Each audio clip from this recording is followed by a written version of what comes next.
এবাৰ ফাটুৰকে উঠিলে, ঘূৰি চাই পটকে দেখিলোঁ এই ছোৱালীজনী এক চৰ লগাই দিলে, গালত নপৰিল যেনিবা কান্ধত পৰিলে। এয়াই স্বামী ভাৰ্যা। এইটো স্বামী ভাৰ্যা হয় জানো? স্বামী ভাৰ্যা আত্মাৰ সম্বন্ধ কৰক, দেহৰ সম্বন্ধ নকৰিব। আত্মাৰ সম্বন্ধ কৰক, দুইটাই সুখী হ'ব আৰু দুইটাই অন্তিমত ঈশ্বৰৰ গতি পাব। গতিকে এই কথাটোকে কৈছে। আৰু সন্ন্যাস মানে অলিপ্ত। ভোগ কৰক, ভোগত লাগি নধৰিব। মৰম কৰক, আসক্তিত নহ'ব। প্ৰেম কৰক, দেহৰ ক্ষুধা তৃষ্ণাত নহয়, সৰগীয় প্ৰেম কৰক। যি প্ৰেমে ঈশ্বৰীয় আনন্দ দিয়ে সেয়াই সৰগীয় প্ৰেম। যি প্ৰেমে নৰকলৈ লৈ যায় সেই প্ৰেম কেতিয়াও নকৰিব। গতিকে এইখিনি কথাই আমাক কৈছে সন্ন্যাস। স্বামী ভাৰ্যা আত্মাৰ সম্বন্ধ কৰক, দেহৰ সম্বন্ধ নকৰিব। আত্মাৰ সম্বন্ধ কৰক, দুইটাই সুখী হ'ব আৰু দুইটাই অন্তিমত ঈশ্বৰৰ গতি পাব। স্বামী ভাৰ্যাৰ সম্বন্ধ যদি দেহৰ কৰে, অকল দেহৰ কৰে, নৰক যাতনা পাব আৰু অন্তিমত অধোগতি হ'ব। পুত্ৰৰ লগত সম্বন্ধ জোৰক আত্মিক সম্বন্ধ। পুত্ৰক আত্মা পুত্ৰ, আপুনিও আত্মা। আৰু পুত্ৰও বেলেগ, আপুনিও বেলেগ। পুত্ৰ আহিছে নিজৰ কৰ্মৰ সংস্কাৰ লৈ, আপুনি আহিছে নিজৰ কৰ্মৰ সংস্কাৰ লৈ, কিন্তু দুইটা একেলগে আছে। একেলগে থাকিলে পৰিপূৰক হওক ইজনৰ সিজনৰ। কিন্তু যদি লাগি ধৰে তেতিয়াহ'লে পুত্ৰই আৰু পিতৃ দুইটাই সমস্যা হ'ব। অৰ্থাৎ পানীত পৰা মানুহক উদ্ধাৰ কৰক দূৰৰ পৰা, আৰু যদি সাৱটি ধৰে আপোনাকো তললৈ লৈ যাব। এই কথাটোকে বুজাইছে। সন্ন্যাস মানে হ'ল আসক্তি শূন্য মৰম।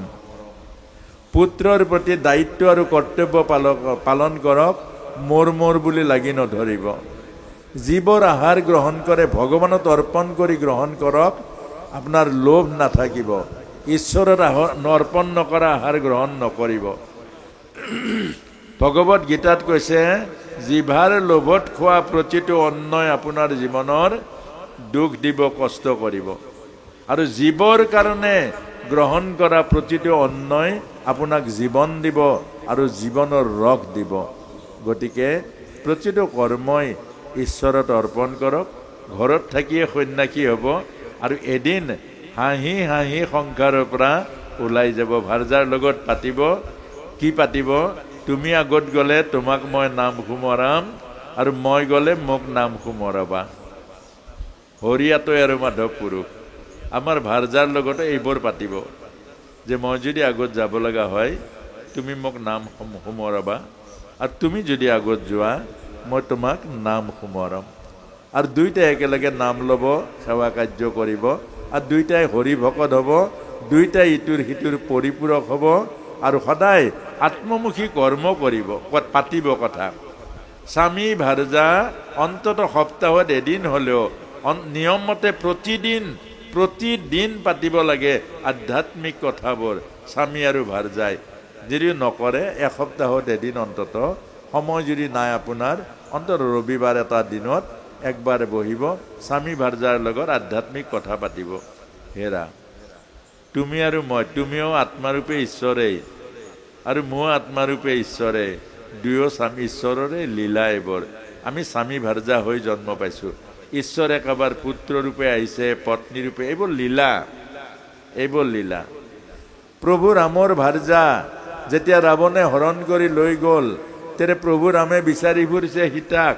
সীতাৰ বিৰহত প্ৰভু ৰামে কান্দিছে, গছ লতিকা সুধিছে, তোমালোকে মোৰ সীতা কেনি গ'ল দেখিছা নেকি? মোৰ সীতাৰ বিৰহ জুই জ্বলিছে হৃদয়ৰ।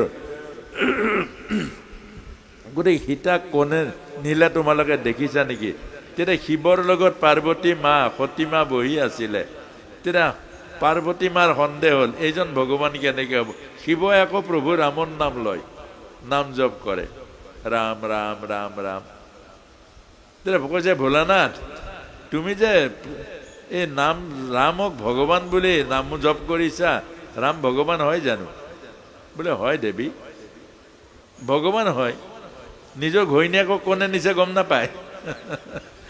সুধিছে ভগৱান হয়, নিজৰ পত্নীগৰাকী কোনে নিলে গম নাপায়। এজনী তিৰোতাৰ কাৰণে কান্দি ফুৰিছে, কোনে নিলে গম নাপায়, সেইজন ভগৱান। বোলে দেৱী এইটো লীলা।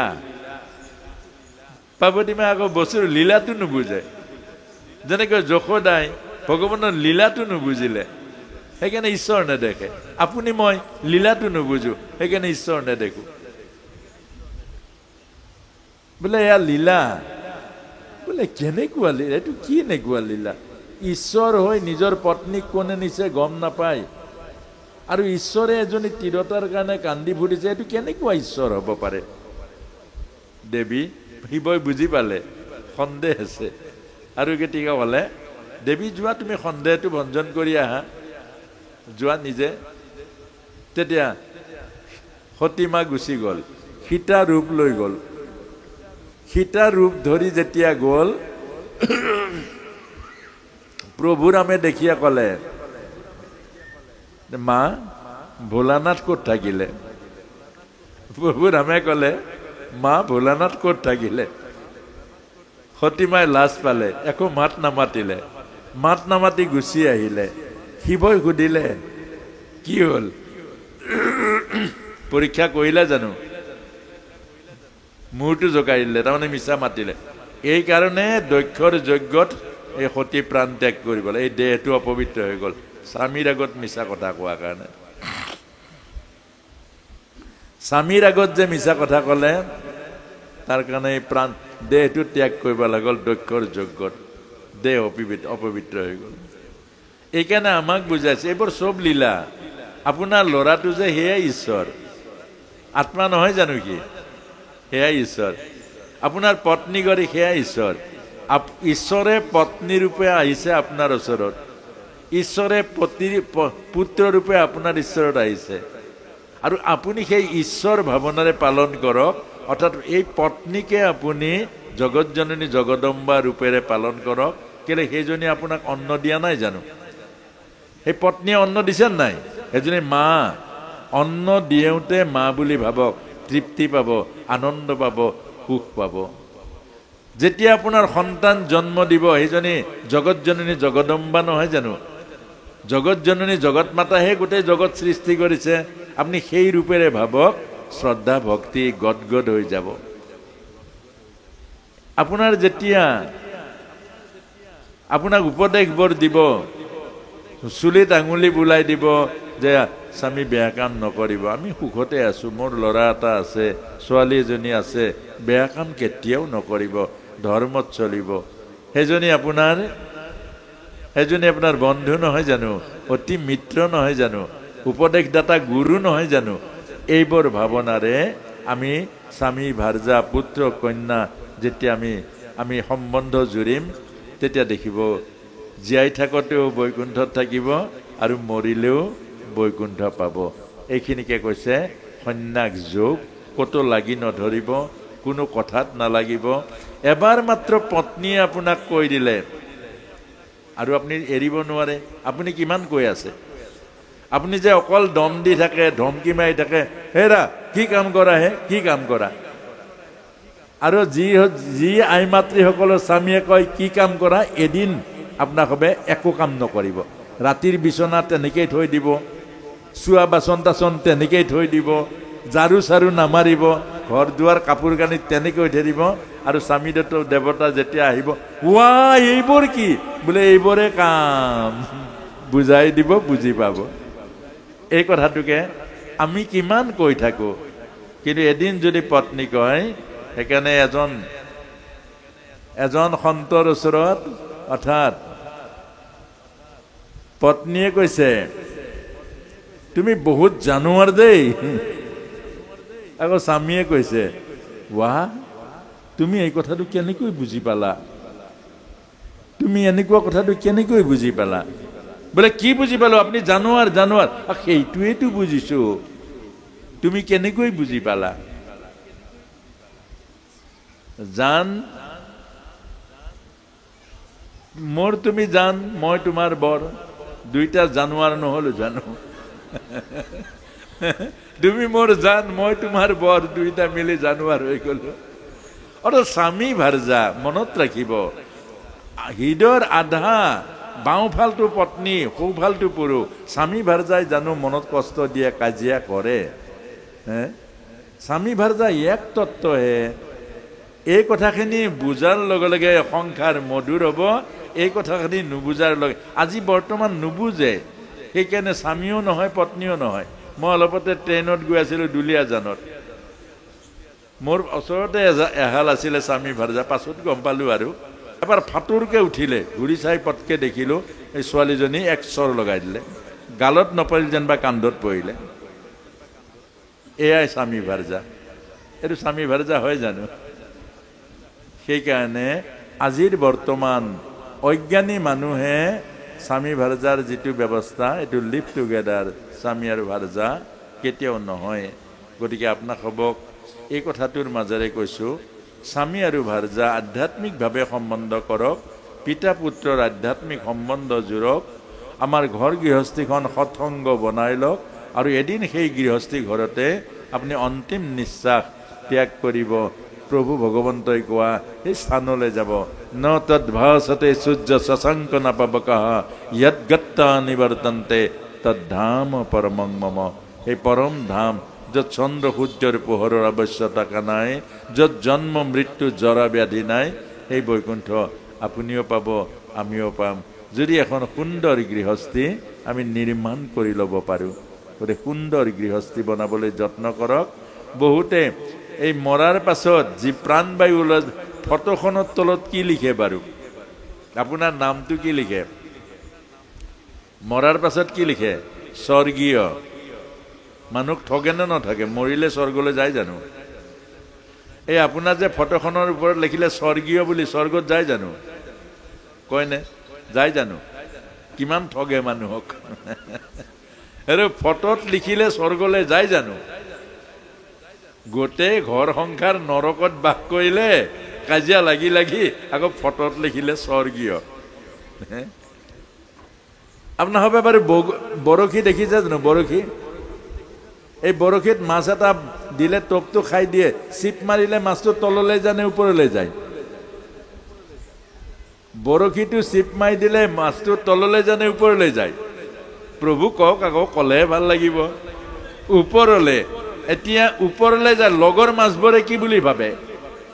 ওপৰলৈ গ'ল মানে বৈকুণ্ঠলৈ গ'ল, ভাবে নে নাভাবে? সেইকাৰণে পাছৰ মাছবোৰে আকৌ ৰৈ থাকে, বৈকুণ্ঠৰ বিমানখন কেতিয়া আহিব, টোপটো, এই টোপটো কেতিয়া আহিব, কেতিয়া আহিব, ঘূৰি ফুৰিব একদম। যেতিয়া পেলাই দিলে বলৱান মাছটোৱে থাপ মাৰি খাই দিয়ে, চিপ মাৰি দিয়ে, টপত তেলত যেতিয়া পৰে তেতিয়া গম পায় বৈকুণ্ঠ কেনেকুৱা। গতিকে এইবাৰ মিছা কল্পনা নকৰিব, ঘৰ সৰগ বনাওক। যিখন ঘৰত পুত্ৰ কন্যাই পিতৃ মাতৃৰ আজ্ঞা পালন কৰে, এইখন ঘৰ সৰগ। যি গৃহস্থী আশ্ৰমত পুত্ৰ কন্যা পিতৃ মাতৃৰ আজ্ঞাবাহী নুসুধাকৈ ক'তো নাযায়, ৰাতিপুৱা উঠি চৰণ চুৱে, সেইখনত সৰগ পায়, এইখন সৰগ। যি ৰাতিপুৱা পুত্ৰ কন্যা আহি পিতৃ মাতৃৰ চৰণ চুৱে, যিখন ঘৰত পুত্ৰ কন্যাই আজ্ঞা পালন কৰে, যিখন গৃহস্থী ঘৰত স্বামী ভাৰ্যাৰ আত্মিক সম্বন্ধ আছে, সেইখন ঘৰ সৰগ। সেইখন ঘৰ আমি বনাই ল'ব পাৰোঁ। এই নেদেখা স্বৰ্গলৈ যোৱা এইবোৰ কল্পনা নকৰিব। বৈকুণ্ঠ যিখন ঘৰত সদায় ঈশ্বৰৰ আলোচনা হয়, যিখন ঘৰত সদায় আধ্যাত্মিক আলোচনা হয়, যিখন ঘৰত পুত্ৰ কন্যা পত্নী পতি মিলি সদায় প্ৰত্যেকটি আধ্যাত্মিক সৎসংগ হয়, এইখন বৈকুণ্ঠ। আৰু তাতকৈ আৰু বৈকুণ্ঠ যাবলৈ কোনেও আশা নকৰে। গতিকে এইটো বনাবলৈ যত্ন কৰক, বনি যাব। এইটো সজাবলৈ যত্ন কৰক, সাজি যাব। আজিৰ পৰা যত্ন কৰক। আৰু আজি আই মাতৃসকলে গৈ ৰাতিপুৱাই পুত্ৰক আৰু কন্যাক লৈ যাওক নিজৰ স্বামীৰ ওচৰলৈ। আজি বুজি পালে যে আপুনি স্বামী সেৱা কৰক আৰু পুত্ৰ কন্যাক কওক, বোপাই পিতৃ মাতৃ দেখা ভগৱান। আমি কালি গীতাত কৈ গ'ল, এজন আমি যাক মাতি এই ব্যাসপীঠত বহাইছোঁ সেইজনে কৈ গ'ল, আৰু সেইজন হ'ল ভগৱানৰ ৰূপ। গতিকে কৈ গ'ল, বোলে তই তোৰ তই পিতৃ সেৱা কৰ, ঈশ্বৰ ৰূপে দেখা ভগৱান আৰু মোৰ গুৰু হ'ল স্বামী, দুইটা একেলগে সেৱা কৰোঁ। আপুনি কালিৰ পৰা আৰম্ভ কৰক, দুইটাই সেৱা কৰক। আৰু যেতিয়া স্বামীক সেৱা কৰিব আপুনি গুৰু ৰূপে সেৱা কৰক। পুত্ৰক কওক, এয়াই তোৰ দেখা ভগৱান, এইজনে তোক নেদেখা জগতৰ পৰা নমাই আনিছে, সেৱা কৰ। দুইটাই সেৱা কৰক। আৰু স্বামীয়ে উঠাই দি ল'ৰা ছোৱালীক কওক, বোলে বোপাই, অ মা, অ শুন, এইগৰাকী মা, মাৰ চৰণত গংগা থাকে আৰু মাৰ চৰণ সেৱাতে জীৱনৰ সমস্ত পাপ যায়। তই মাৰ চৰণত ধৰ। এজনীয়ে 10 মাহ 10 দিন তোক গৰ্ভত ৰাখি জন্ম দিছে, মাৰ চৰণত সেৱা ল, জনম জনমৰ পাপ দূৰ হৈ যাব। আৰম্ভ কৰক কালিৰ পৰা। আপোনাৰ ঘৰ কেনেকৈ নৰক হয় এবাৰ চাই লওক। আপোনাৰ ঘৰ স্বৰ্গ হ'ব, আপোনাৰ ঘৰ বৈকুণ্ঠ হ'ব। কালিৰ পৰা আৰম্ভ কৰক। আৰু এইখিনিকে কৈ